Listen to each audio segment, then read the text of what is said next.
Brought to you by JEGS.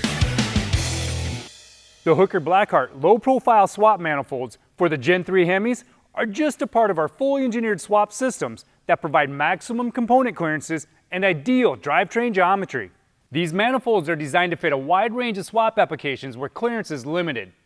Manifold fitment has been confirmed on several popular Mopar platforms when used with the Holley Gen III engine swap components.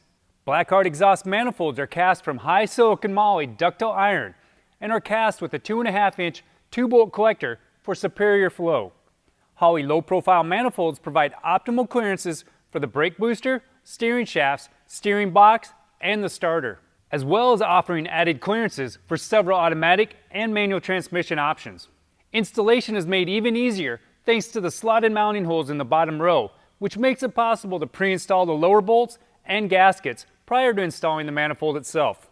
Each manifold kit includes a pair of cast iron manifolds in your choice of natural as cast, silver ceramic, or black ceramic finishes, a pair of companion flanges, and a pair of multi-layer stainless steel collector gaskets, as well as the mounting hardware. Blackheart's low-profile swap manifolds are a perfect fit for Gen III Hemi engine swaps where durability, quiet operation, and a leak-free seal are desired. Brought to you by JEGS. Fast delivery. Your source for high performance and quality. Delivering performance since 1960. JEGS.com.